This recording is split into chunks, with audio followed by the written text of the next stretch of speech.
She mocked my dress at the dinner. The envelope read, "Not the father," and the band stopped mid-song. My sister-in-law Veronica stood at the microphone at our baby shower, the crystal chandeliers of the Fairmont Hotel ballroom casting shadows across her face that made her look like the villain she was about to reveal herself to be. 217 guests. I know the exact number because I'd obsessed over the seating charts for weeks, all gathered to celebrate my miracle pregnancy after 5 years of trying, 3 miscarriages that had left me hollow, and 2 rounds of IVF that had drained not just our savings, but my faith in my own body. "Look at Jasmine in that dress," Veronica said, her voice carrying that particular mixture of sweetness and venom she'd perfected over the 15 years since I'd married her brother. The dress in question was yellow, a sunny maternity dress my mother had bought for me, insisting I needed something bright to celebrate this joy after so much darkness. Yellow really is brave, especially with her complexion. So brave. The room tittered uncomfortably. I felt the familiar heat of humiliation creeping up my neck. My husband David's hand found mine under the table, squeezed reassuringly, but even his touch felt different somehow, tentative, like he was already pulling away. I placed my other hand on my 7-month bump where our miracle baby kicked, probably sensing the tension that had suddenly filled the room like smoke. "But that's our Jazz," Veronica continued, swaying slightly on her Louboutin heels. She'd had too much champagne, or maybe just enough for what she was about to do. Always making interesting choices, like this whole pregnancy, such a surprise after all those failures. "Veronica," David warned, starting to stand. His mother, Patricia Crawford, matriarch of one of DC's most prominent black families, placed a manicured hand on his arm, holding him in place. Something passed between them, a look I'd later replay in my mind 1,000 times. "What? I'm toasting my brother and his wife." Veronica turned back to the crowd, her smile sharp as broken glass. "To David and Jasmine and their little miracle, may this baby bring them all the joy they've been desperately chasing, all the joy they deserve." She raised her glass higher, and that's when I saw it, a cream-colored envelope in her other hand, held like a weapon she was about to deploy. The envelope was legal-sized, official-looking, with a medical laboratory logo visible even from where I sat. "But before we toast," she said, and the entire room seemed to lean forward, moths drawn to the flame of impending disaster. "I have a little gift for the happy couple, something that arrived at my office yesterday. Isn't it funny how medical labs sometimes send results to the wrong address? Especially when someone might have, accidentally, put their work address on forms they signed?" My blood turned to ice water in my veins. David's hand gripped mine so tight I felt my bones grinding together. Around us, our guests had gone quiet, that particular silence that precedes catastrophe, when everyone knows something terrible is about to happen, but no one can stop it. "Veronica, sit down," Patricia commanded from the head table, but there was something performative about her protest, like an actor who'd rehearsed their lines but didn't quite believe them. "It's from Comprehensive Genetics Laboratory," Veronica announced, waving the envelope with theatrical flair. "And it says something very interesting about our little miracle baby." She tore it open with deliberate slowness, the sound of ripping paper echoing in the silent ballroom. The band, which had been playing soft jazz throughout dinner, Autumn Leaves, I'd always remember that detail, noticed the tension and stopped mid-song. The last note from the saxophone hung in the air like a question mark. "Let's see here," Veronica said, unfolding the paper with the reverence of someone unveiling a holy relic or a death warrant. "Prenatal paternity test results. Patient, Jasmine Matthews Crawford. Alleged father, David Crawford." She paused, looked directly at me with pure malice, her eyes glittering with a satisfaction that made me understand in that moment that this had been planned, orchestrated, savored in advance. Result: David Crawford is excluded as the biological father. Probability of paternity, 0%.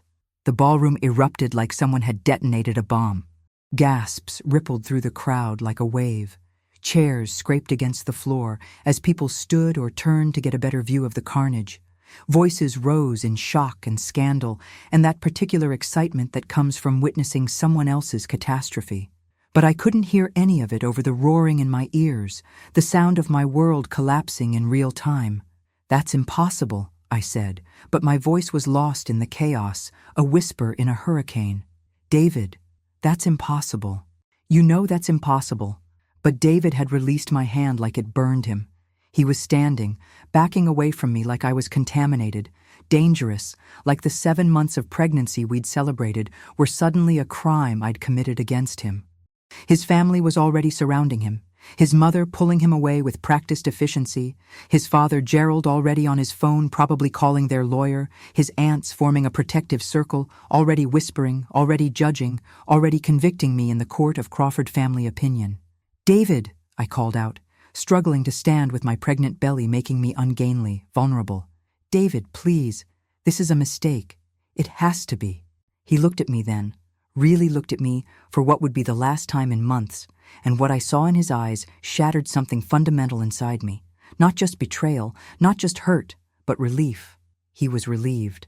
After everything we'd been through, all the treatments, all the tears, all the desperate hope, he was relieved to have an excuse to walk away.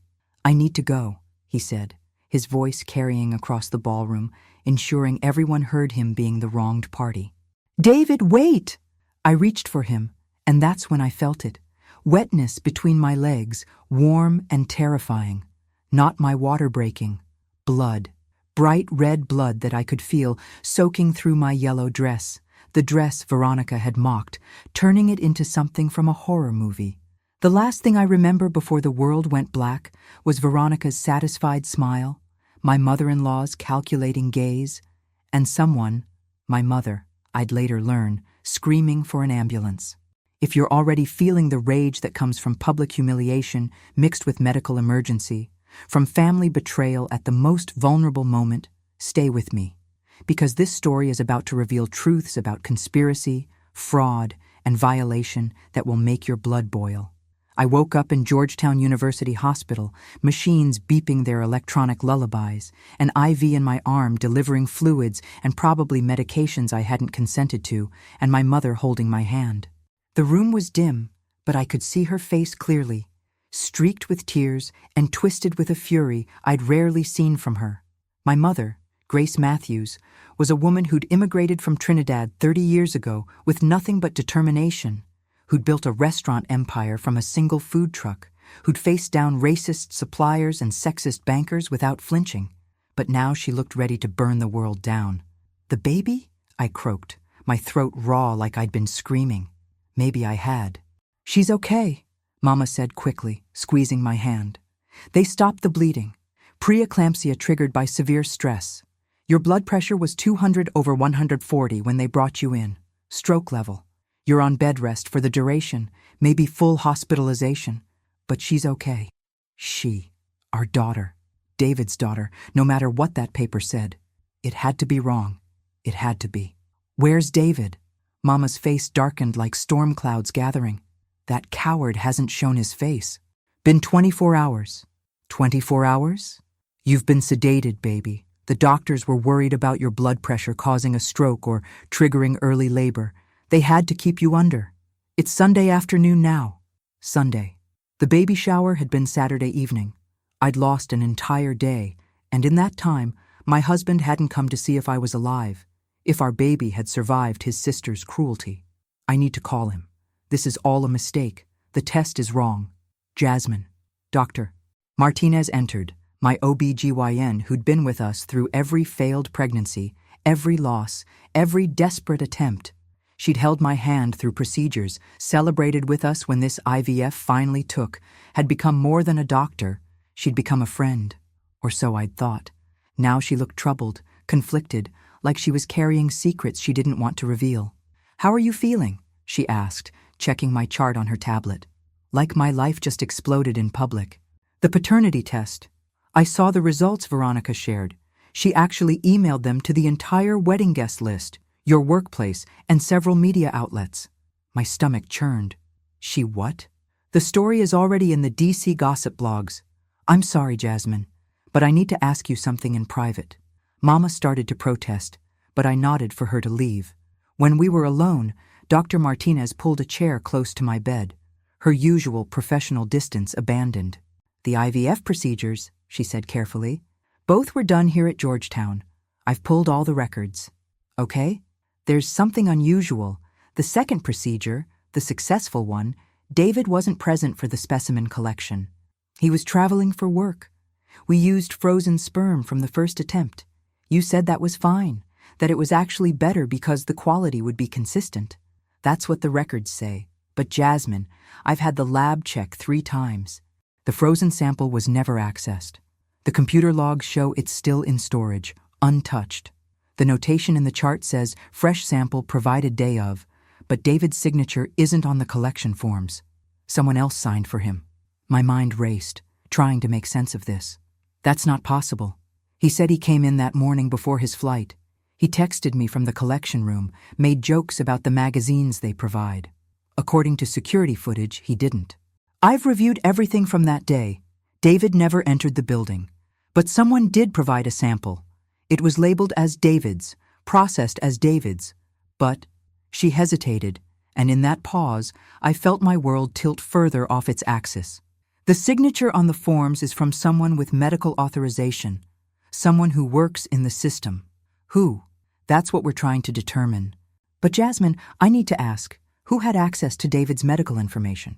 Who knew about your IVF schedule down to the specific timing? I thought about it, my mind still foggy from sedation and shock. Our families knew we were doing IVF. Some close friends knew we were trying again. But the specific details? The exact timing of procedures? Veronica, I said suddenly, the realization hitting like cold water. She works at MedTech Solutions. They handle medical billing and records management for half the hospitals in the D.C. area, including Georgetown. She would have had access to our records. Dr. Martinez's face went very still, the kind of stillness that precedes very bad news. Jasmine, has Veronica ever expressed animosity toward you? Animosity? I laughed, but it came out bitter, broken. She's hated me since the day David brought me home 15 years ago. I wasn't good enough for her baby brother. Too dark, too loud, too street for their Jack and Jill, AKA and Omega, Howard and Harvard family. My parents are immigrants who run restaurants, not doctors and lawyers with vacation homes on the vineyard. Has she ever done anything to actively harm you before? I thought about it. The snide comments at every family gathering, the accidental exclusions from important events. The time she forgot to tell me about the family photo shoot for Patricia's 70th birthday, ensuring I was the only one not in the portrait that now hung in their foyer. But actual harm? Nothing like this. Nothing that would... God, did she tamper with our IVF? I can't say definitively yet, but I'm ordering a full investigation. Every log, every security tape, every signature. If someone tampered with your procedure, that's assault. That's fraud. That's... She paused, choosing her words carefully. That's a violation of the worst kind. After Dr. Martinez left, I lay there trying to process what she'd suggested. Someone had tampered with our IVF. Someone had switched David's sperm with someone else's. And that someone was likely my sister-in-law, who had then revealed it in the most publicly humiliating way possible. My phone, charging on the bedside table, showed 847 missed calls and messages. I scrolled through them, each one a fresh wound. The story had indeed exploded online. DC teacher's baby shower drama was trending on Twitter. Someone had recorded video of Veronica's announcement, my collapse, the blood on my yellow dress. 3 million views in 24 hours. I'd become a meme, a cautionary tale, a joke. The messages ranged from supportive to vicious. Friends asking if I was okay. Strangers calling me a cheater, a gold digger, a baby trapper. Worse things that made me want to throw the phone across the room. David's fraternity brothers offering to handle whoever the real father was, as if violence would solve anything.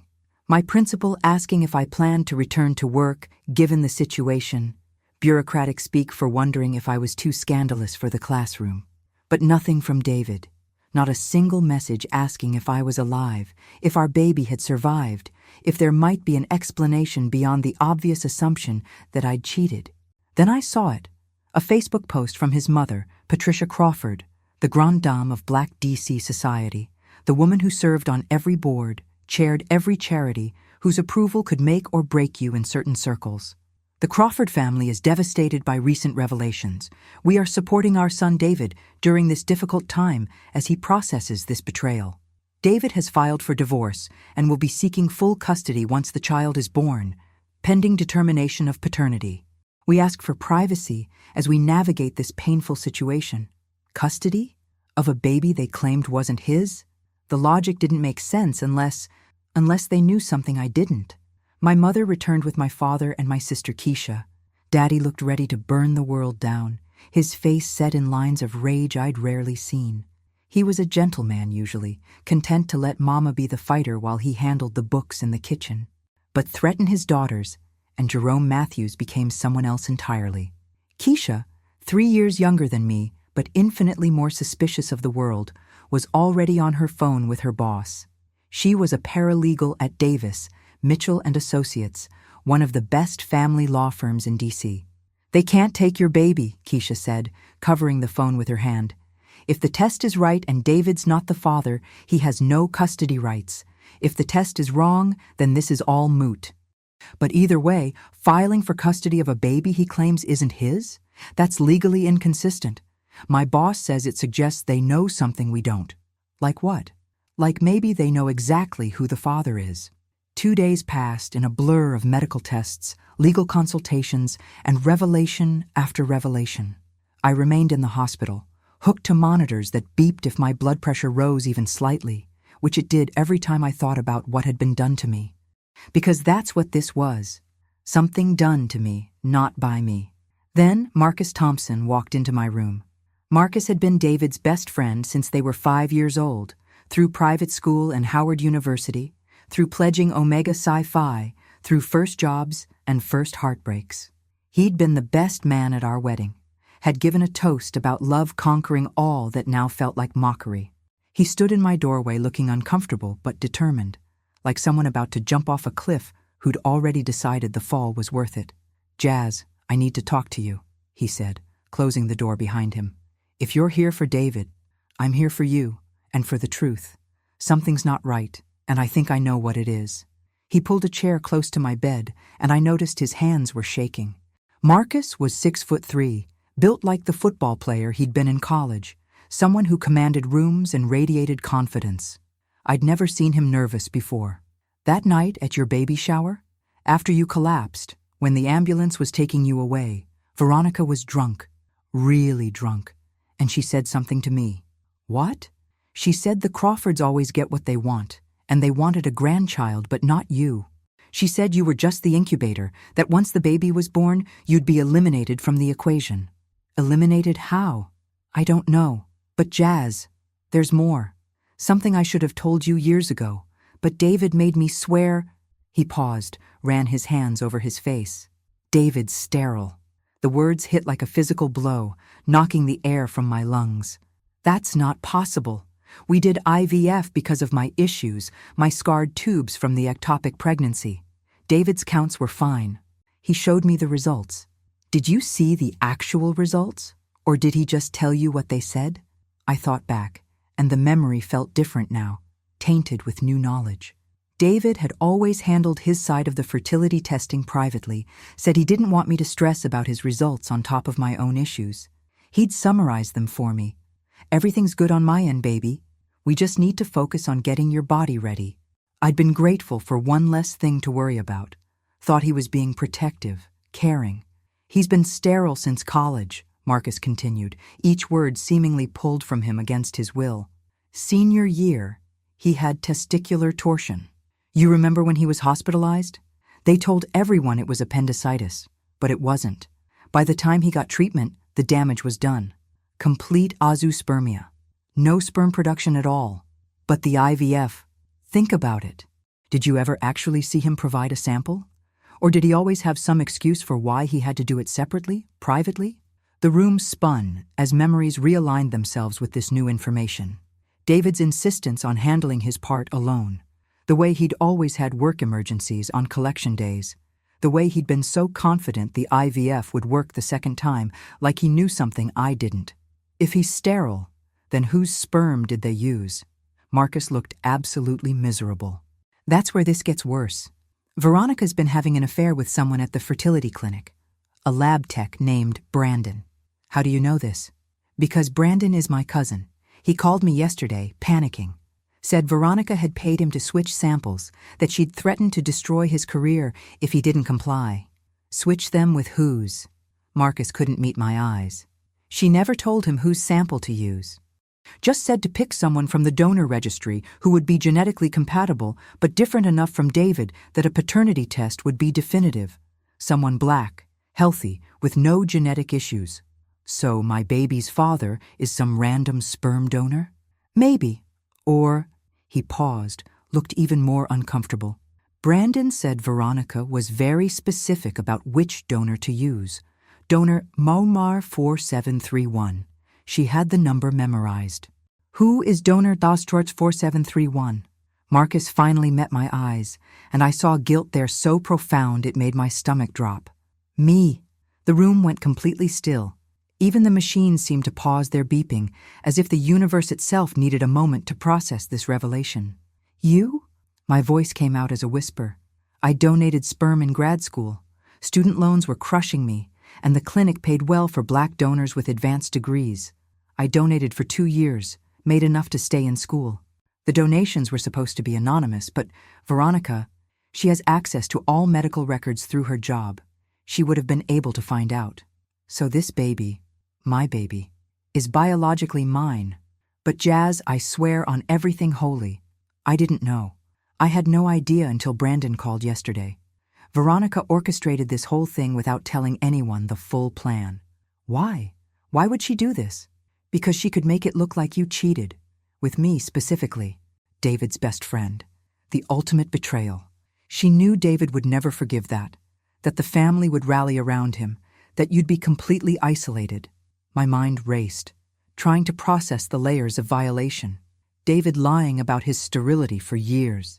His family knowing and participating in the deception. Veronica orchestrating this elaborate fraud, using my body as an unwitting vessel. Brandon violating his medical oath for money. And Marcus, innocent, but now forever tied to my child, to this conspiracy. We need to go to the police, I said. With what proof?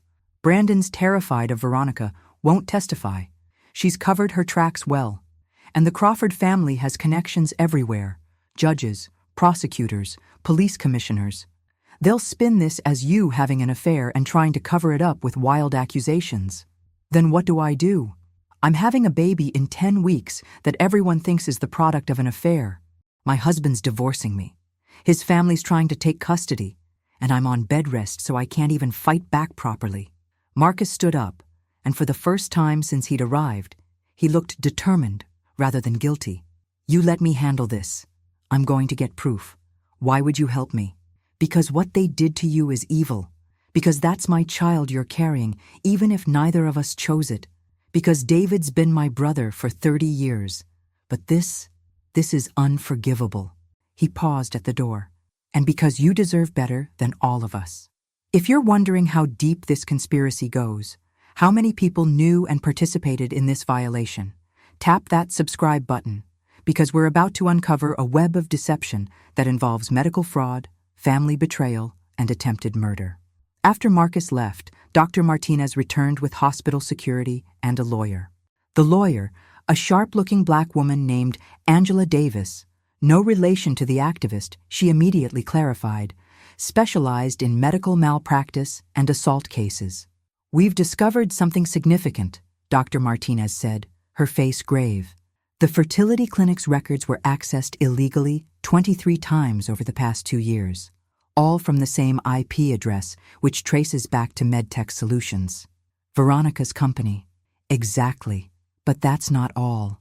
We found security footage from the day of your second IVF procedure. This is difficult to watch, but you need to see it. She pulled up video on her tablet. It showed the clinic at 6 a.m. on the day of my procedure. There was Veronica, clear as day, entering through the employee entrance using a keycard that shouldn't have worked for her. She was carrying a small medical transport container. That's a specimen container, Dr. Martinez explained.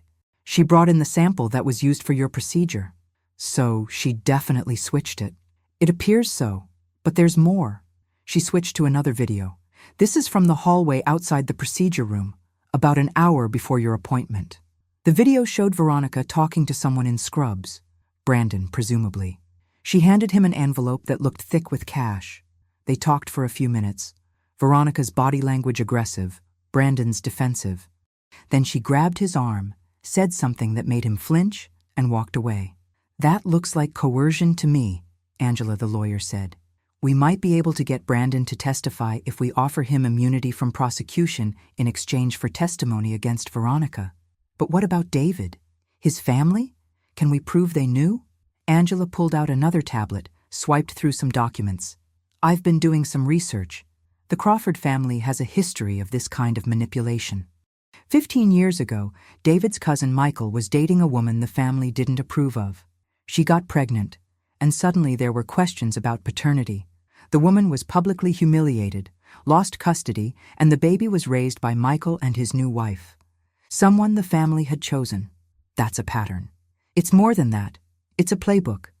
They identify women they see as unsuitable, allow them to produce grandchildren, then eliminate them from the equation through scandal or legal maneuvering.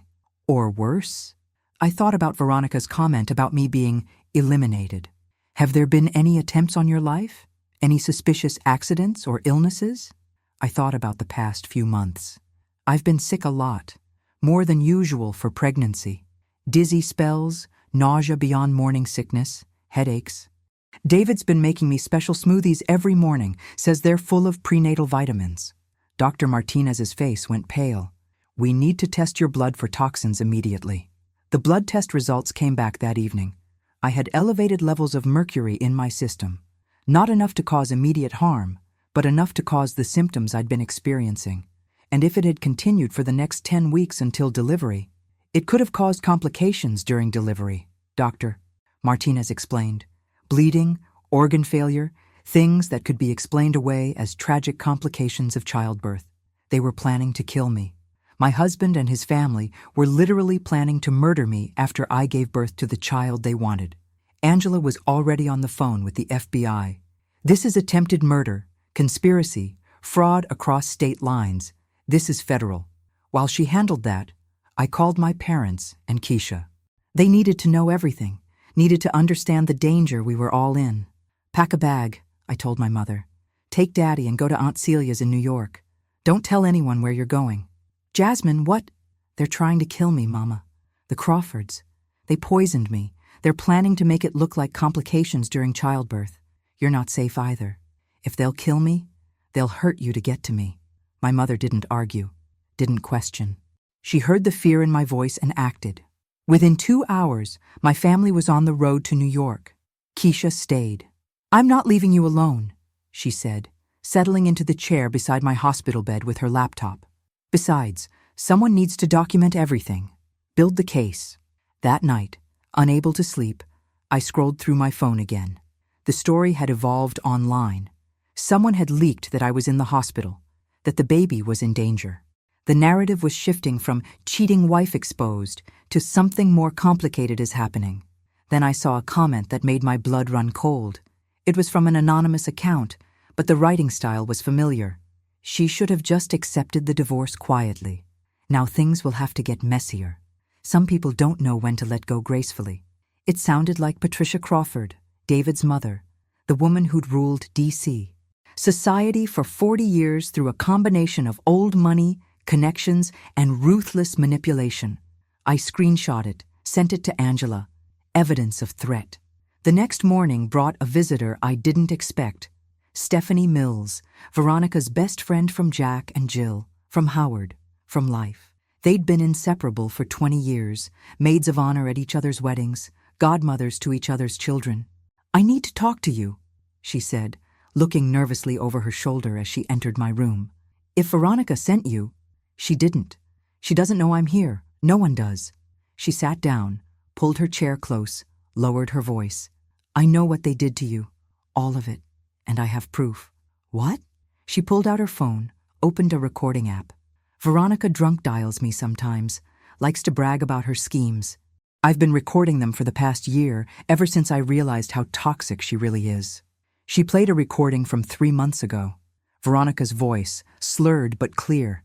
"Stephanie, you should see how perfectly this is working. That bitch Jasmine has no idea she's carrying Marcus Thompson's baby. Can you imagine David's face when he finds out his wife is pregnant by his best friend? And the best part is, it's not even an affair. She has no idea. She thinks it's David's baby from the IVF. God, I'm a genius. Mom's going to be so proud when this all comes out." My stomach churned. Patricia did know. She was in on it. "There's more," Stephanie said, playing another recording from just last week. "The baby shower is going to be perfect. I've got the paternity test results, going to reveal them in front of everyone. David will divorce her immediately, and then, once the baby is born, we'll get custody. David can raise it with someone appropriate. Maybe that girl from the Deltas that Mom likes. And if Jasmine fights us, well, mercury poisoning is so hard to detect. Tragic complications during childbirth happen all the time. They planned my murder. They've done this before," Stephanie said quietly. "Michael's girlfriend? She didn't lose custody because of scandal. She died. Car accident, they said. But Veronica told me once that Patricia had arranged it, made it look like an accident. They're serial killers. They're a family that believes they own the world and everyone in it. You threatened that by not being who they wanted for David. But they wanted the baby. Patricia is obsessed with continuing the Crawford line, having grandchildren she can mold. Why are you telling me this?" Stephanie looked me in the eye. "Because I have a daughter. She's 8. And last month, Veronica said something that made me realize she'd do this to anyone, even me, if I crossed them. I'm not safe either. None of us are. We need to go to the FBI with this." "I'll testify," she said. "I'll provide all the recordings, but you need to know something else. David's been having an affair." Another blow. "What?" "For 2 years. With a woman named Candace Porter. She's pregnant too. 3 months. He was planning to divorce you anyway. The paternity issue just gave him a convenient excuse." I laughed. Actually laughed, because the absurdity of it all was overwhelming. My sterile husband had been having an affair and gotten another woman pregnant, while his family was poisoning me and planning to steal the baby they'd secretly created using his best friend's sperm. So David knew about the sperm switch? I don't think so. I think Patricia and Veronica did it without telling him. They knew he'd never agree to use Marcus as the donor, too close to home. They planned to let him think it was his until after the divorce, then reveal the truth and convince him to raise the baby anyway. This is insane. This is the Crawfords. They're like royalty in their own minds, and royalty has always been insane.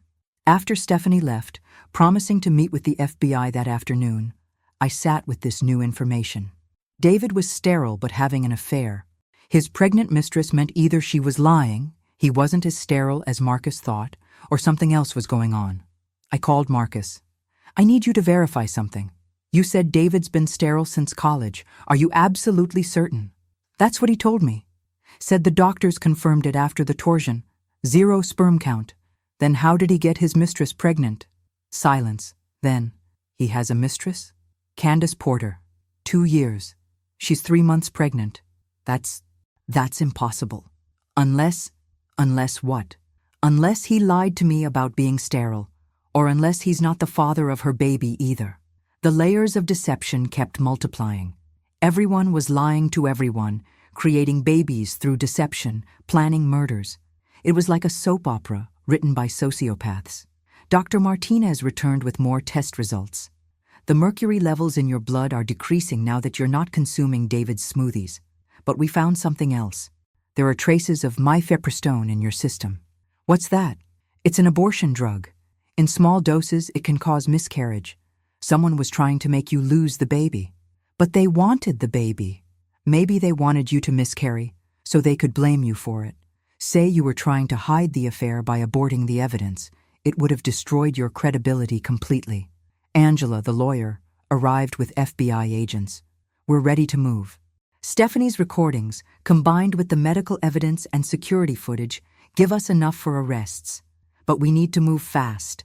The Crawfords have connections. They might flee if they get wind of this. "When?" "Tonight. We're arresting Veronica at her home, Patricia and Gerald at theirs, and David at his mistress's apartment. He's at Candace's? Every night, apparently. Your doorman has been very helpful in documenting his comings and goings. That night, I watched from my hospital bed as the news broke. Prominent DC family arrested in shocking conspiracy. The footage of Veronica being led away in handcuffs was everywhere. Patricia Crawford, always so composed, being arrested at a charity gala she was hosting, still in her evening gown. David, shirtless and confused, being arrested at Candace's apartment. The charges were extensive: attempted murder, conspiracy, fraud, reproductive coercion, assault. Federal charges because they'd used interstate commerce. The fertility clinic had branches in multiple states. The mercury poisoning made it attempted murder. The reproductive fraud made it assault. But the most shocking revelation came the next morning. Brandon, the lab tech, had agreed to testify in exchange for immunity. And what he revealed was even worse than what we knew. This wasn't the first time, he told the FBI in a recorded interview that was played for me. Veronica had done this before.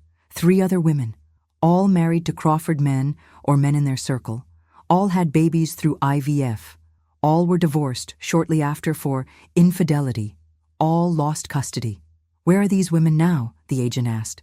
One died in a car accident 2 years after losing custody. One committed suicide.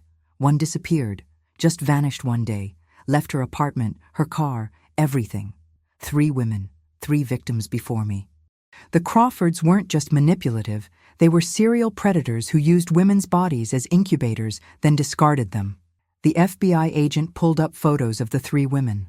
All black, all beautiful, all from middle-class backgrounds, all had married up into the Crawford circle. They had a type, the agent said. Women they saw as beneath them, but useful for breeding. They'd allow the marriages, use the women to produce children, then eliminate them. Why not just use surrogates? Because that would require consent. This way, they had complete control. The women never knew what was happening until it was too late. I looked at the photos of those 3 women and saw myself. Saw what I would have become if not for Marcus's conscience, Stephanie's recordings, and a series of lucky breaks. We need to find the one who disappeared, I said. She might still be alive. Her name was Tanya Roberts, and she'd been married to David's cousin Clarence, had a son through IVF, was accused of infidelity when the boy was 6 months old, lost custody, then vanished. I remember her, I said suddenly. She was at our wedding. Beautiful woman, very quiet. Patricia said she was troubled, that Clarence had made a mistake marrying her. The FBI put out alerts, searched databases, followed paper trails. Meanwhile, I remained in the hospital, my body slowly healing from the poisoning, my baby growing despite everything that had been done to us. David's lawyer reached out, wanting to negotiate. I refused to see him, but Angela met with him. He wants to make a deal, she told me. He'll give evidence against his mother and sister in exchange for lesser charges. He was poisoning me. He claims he didn't know about the mercury. Says his mother gave him the smoothie mix, told him it was prenatal vitamins. Do you believe him? Doesn't matter what I believe. What matters is what we can prove. And right now, his mother and sister are the ones with clear evidence against them. David, it's murkier. What about his affair? His sterility? He admits to the affair. But he claims he didn't know he was sterile, that his family told him the torsion hadn't caused permanent damage. Marcus says David told him he was sterile. David says he lied to Marcus because he was embarrassed about his fertility issues, but didn't think he was completely sterile. It's he said. That evening, Candace Porter visited me. David's pregnant mistress sat in my hospital room, both of us with swollen bellies, both carrying children whose paternity was in question. I didn't know about you, she said without preamble. He told me he was separated, that you had an arrangement. I know, I don't blame you. We're both victims here. The baby, she touched her stomach. They're saying David might be sterile, that this might not be his. Do you know who else it could be? She shook her head, then paused. There was one night. David brought a friend. We were all drunk. I don't remember much, but David's friend was there when I woke up. What friend? Marcus Thompson. The room spun. Marcus? David said Marcus was depressed about being single, wanted to include him in our activities. I was too drunk to consent to anything. The next morning, Marcus was gone and David acted like nothing happened. When was this? About 3 months ago, right around when I got pregnant. The implications were staggering. Had David deliberately gotten Marcus to sleep with Candace? Had he known about his sterility all along and used his best friend as an unwitting sperm donor, twice? I called Marcus immediately. I need you to come to the hospital. Now. He arrived within an hour, and I confronted him with Candace's story. His face went through a journey of emotions. Confusion, recognition, horror. That night, he said slowly, David said Candace was interested in a threesome. I was drunk. Really drunk. I barely remember. Oh, God. Did you sleep with her? I think so. But David was there, participating. I thought it was consensual all around. David might have set you up, used you to get her pregnant because he knew he couldn't. But why? Because he needed an heir. The Crawford family is obsessed with continuing their line. If he couldn't have children, he'd find another way.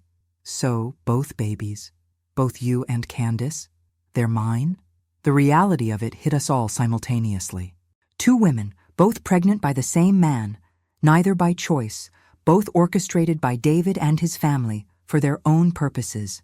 If you're reeling from these revelations, from the layers of deception and violation, stay with me, because the trial is about to expose even more about how deep this conspiracy goes. The trial began 6 months after that night at the baby shower. By then, Faith, my daughter, I'd named her Faith because I had to have faith that good could come from evil, was 2 months old. She'd been born healthy despite the mercury poisoning, despite the stress, despite everything. She had my nose, my skin tone, but Marcus's eyes, his long fingers. She was beautiful and innocent and unaware of the horror that had created her.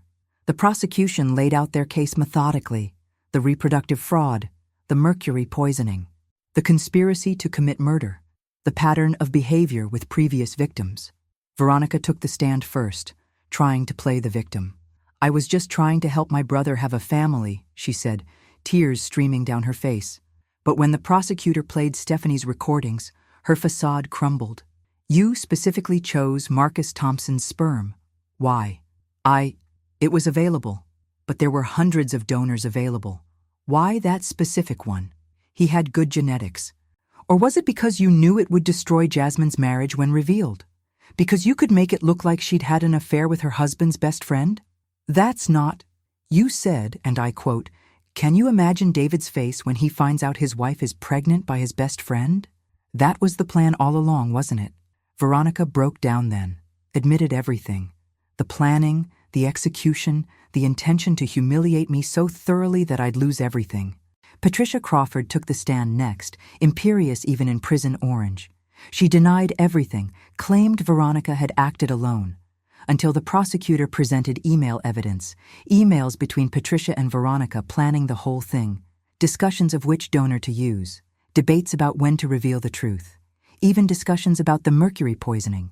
A little mercury never hurt anyone, and it will make her easier to handle, the prosecutor read from one email. You wrote that, didn't you, Mrs. Crawford? I was joking.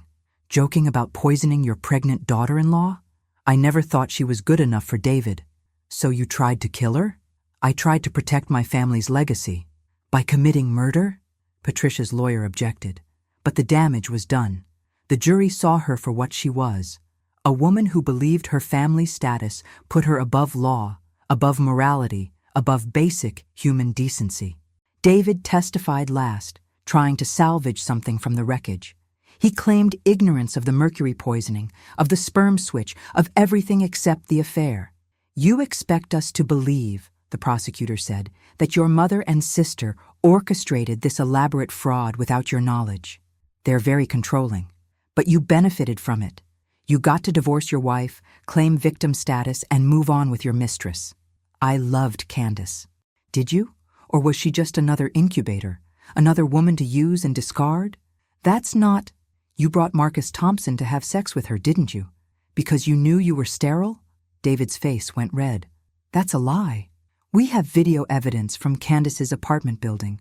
Marcus arriving drunk, you supporting him, the 3 of you entering together, only you leaving the next morning. It was consensual. Was it? Candace says she was too drunk to consent.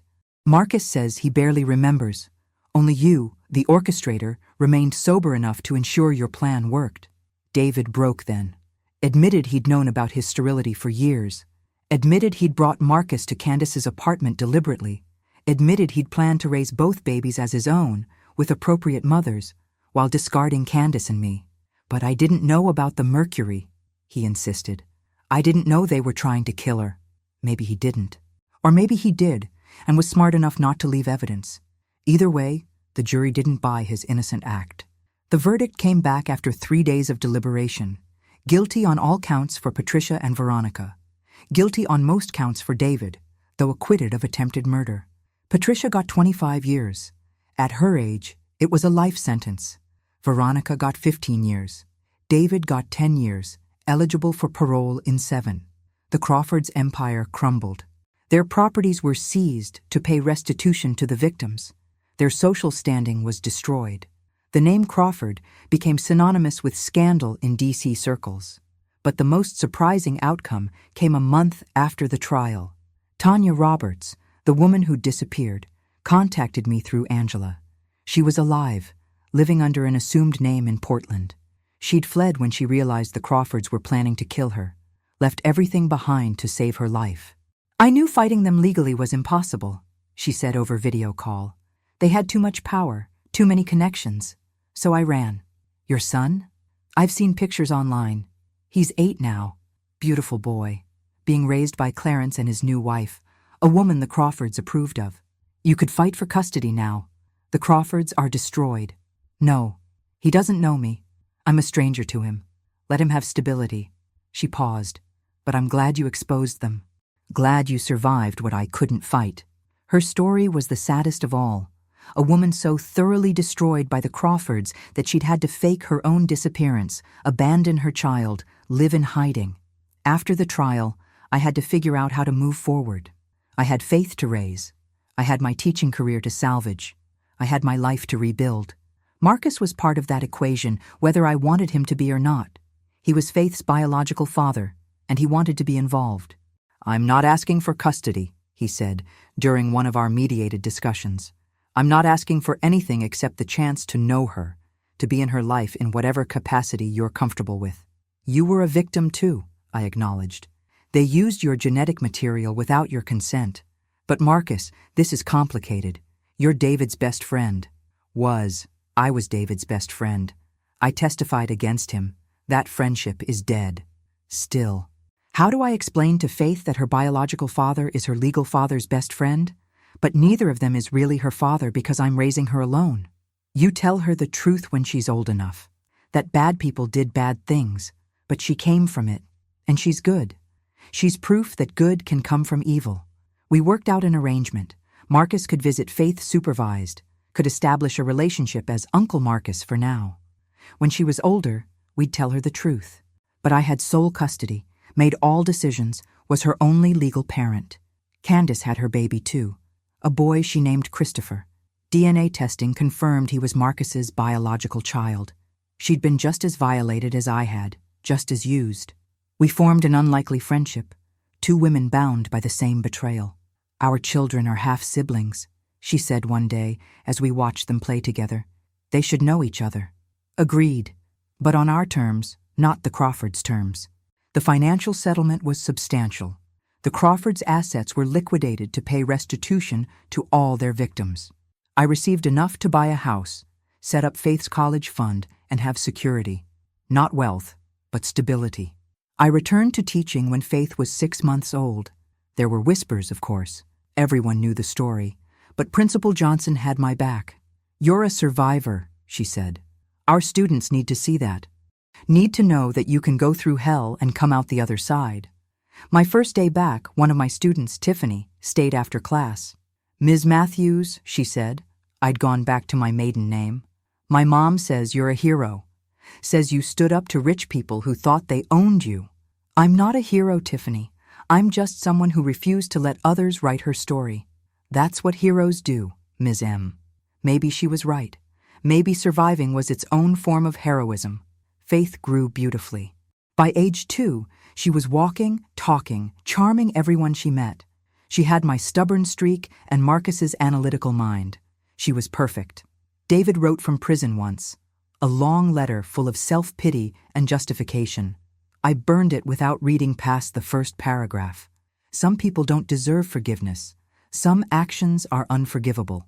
Patricia died in prison 2 years into her sentence. A stroke, they said. Veronica was denied parole at her first hearing. Turns out she'd been trying to run similar schemes from prison. The Crawford name disappeared from DC society. Their homes were sold, their memberships revoked, their legacy reduced to a cautionary tale about what happens when privilege becomes predation. 3 years after the trial, I met someone, William, a widowed father of 2 who taught at a different school. He knew my story, everyone did, but didn't care. "We all have history," he said on our first date. "Yours is just more public than most. It's more than history. I have a daughter whose biological father is my ex-husband's best friend, conceived through fraud. That's a lot of baggage." "It's not baggage. It's evidence of survival, of strength." We took it slow, very slow. I'd learned to trust but verify. William understood, never pushed, let me set the pace. Faith called him Mr. Will and loved when he read her stories. His kids, both teenagers, were protective of Faith like she was their little sister. "You thinking about marrying him?" Keisha asked one day as we watched William teach Faith to ride a bike. "Maybe, eventually, if I can ever fully trust again." "You trust. You just trust differently now, with your eyes open." She was right. I'd never again be the naive woman who believed love conquered all, who trusted blindly. But I could be someone who loved with wisdom, who trusted with verification, who built family from chosen bonds rather than just blood. Marcus remained in Faith's life, a consistent presence, but respecting boundaries. He'd married a woman who knew the whole story and accepted it. They had their own children now, Faith's half-siblings she played with at supervised visits. "It's unconventional," Marcus said one day, as we watched our various children play together at a park. "But it works. Unconventional is better than conventional sometimes, especially when conventional includes murder plots." Candace was there too, with Christopher and her new husband. We'd formed our own strange family unit, victims of the same crime, raising children connected by biology and betrayal. "You know what the weirdest part is?" Candace said. "I'm grateful, not for what they did, but for Christopher, for meeting you, for learning that family isn't about blood or marriage certificates. It's about choice. The Crawfords would hate this," I said, gesturing at our mixed chosen family. "All of us together, raising these children without their influence." "Good," Candace and I said in unison, then laughed. When Faith was 5, I sat her down for an age-appropriate version of the truth. "You know how some families have a mommy and daddy?" I started. "Yes, but we just have Mommy and Mr. Will." "Right. Well, you have someone called a biological father, Uncle Marcus. But he's not your daddy. He's just someone whose genetics helped make you. Like ingredients? Exactly like ingredients. But I'm the one who baked you, who takes care of you, who loves you most. So Uncle Marcus is like flour? Important, but not the baker? My brilliant girl. That's exactly right. Okay. Can I have a cookie now?" And that simply, she accepted it. Children have an amazing capacity to accept unconventional families when they're raised with love. The lawsuit against the fertility clinic was settled last year. They admitted no wrongdoing, but paid substantial damages and implemented new security measures. The doctor who'd overseen my IVF and missed all the signs was stripped of his license. Brandon, the lab tech who'd switched the samples, served no jail time due to his cooperation, but lost his medical license and had to pay restitution. Last I heard, he was working at a grocery store, living with the consequences of his choices.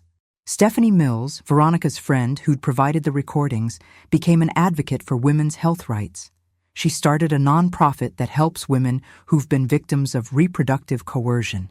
"You gave me courage," she told me at a fundraiser. "Seeing you fight back, refuse to be silenced, it made me realize I had power too." Dr. Martinez, who discovered the fraud, implemented new protocols at Georgetown Hospital. Every IVF procedure now requires multiple identity verifications, video documentation, and genetic testing of samples. "What happened to you will never happen in my hospital again," she promised. "If you've stayed with me through this entire saga, through every revelation and betrayal, through the horror of discovering that your body has been used as a tool in someone else's war, tap that subscribe button and share, because this story needs to be heard, needs to serve as a warning." Last month, Faith started kindergarten. I walked her to school, her little hand in mine, her backpack bouncing with each step. "Mommy," she said at the gate, "will the other kids ask about my daddy?" "They might." What do I say? "You say you have a family that loves you. That's all anyone needs to know." "Okay, but Mommy, I'm glad the bad people who hurt you went to jail." "How do you know about that?" "I heard you and Aunt Keisha talking. I'm glad you won." "We won, baby. We won." She marched into school confident, unashamed, unburdened by the circumstances of her creation. That's the real victory, raising a child who knows she's loved, regardless of how she came to be. The Crawfords tried to use my body as an incubator, tried to steal my child, tried to murder me. They failed on all counts. I'm alive, Faith is mine, and the Crawfords are destroyed. But more than that, I've built something from the ashes of what they burned down. A family of choice. A career that matters. A life of purpose. William proposed last week, on the beach where we'd taken the kids for vacation. Faith was the ring bearer, his kids were witnesses, and Keisha ugly cried through the whole thing. "You sure?" he asked after I said yes. "I know trust is hard for you. Trust is hard, but you've earned it. Day by day, choice by choice. You've shown me who you are consistently. That's all I can ask for. I love you, and Faith, and this whole unconventional family we've built. Unconventional is our specialty now. We're getting married in the spring. Small ceremony, just family, chosen and biological. Marcus will be there with his family. Candace with hers. My parents, finally able to return from their exile in New York. The village we've built from the ashes of betrayal. Patricia Crawford would roll over in her grave if she knew. Her precious grandson and granddaughter being raised by the women she tried to destroy. In families she would have despised, with values opposite everything she stood for. That's the best revenge. Living well, loving freely, raising children who know their worth isn't determined by their last name or their bank account or their social standing, but by their character. The baby shower where this all started feels like a lifetime ago. The woman in the yellow dress who collapsed in blood and betrayal. I barely recognize her. She was naive, trusting, desperate for a child she thought would complete her family. I'm none of those things now. I'm scarred but strong, wary but wise, a mother not by marriage, but by choice and fight and survival. Sometimes I dream about that moment when Veronica held up the envelope, when the band stopped playing, when my world exploded. In the dreams, I sometimes stand up and say, I know. I've always known. And here's what you don't know. We've been recording everything, every conversation, every plot, every crime. But that's not what happened. What happened was messier, harder, more painful, and ultimately more triumphant because it was real. The truth is, I didn't see it coming. I was blindsided, humiliated, nearly murdered, but I survived. More than survived. I exposed them, brought them to justice, and built something better from the ruins. That's the real story. Not the fairy tale where the princess sees the danger coming and cleverly avoids it, but the true story where an ordinary woman is betrayed in the worst possible way and fights back with everything she has, where she wins not through cleverness but through endurance, where she saves not just herself but other women who might have been victims, where she raises a child conceived in fraud to be honest and true, where she learns to love again, carefully, with her eyes open, where she turns violation into victory, betrayal into purpose, attempted murder into a life fully lived. That's my story. That's Faith's origin. That's our triumph. And somewhere in federal prison, David Crawford is learning what it means to be powerless, to have no control, to be at the mercy of a system bigger than himself. Sometimes I think about writing to him, telling him about Faith's first words, Mama, her first steps toward me, her first day of school, brave and confident. Showing him what he's missing by choosing greed over family, control over love. But he doesn't deserve to know her. He forfeited that right when he participated in the conspiracy to steal her, raise her with someone else, murder me. So I keep Faith's milestones for those who've earned the right to celebrate them. Marcus, who was violated too, but chose to be present within boundaries. My parents, who've loved her from the moment she drew breath. Keisha, who held my hand through labor and has been Faith's fierce protector ever since. And William, who came into our lives with patience and genuine love, who never tried to be Faith's father, but became something maybe more important. Proof that good men exist, that trust can be rebuilt, that families can be chosen and created, not just born or married into. The Crawfords thought they owned the world, that their money and connections and social standing gave them the right to use women's bodies as incubators, discard us when we'd served our purpose. They learned otherwise. They learned that some women don't go quietly. Some women document everything. Some women have sisters like Keisha who will fight to the death for them.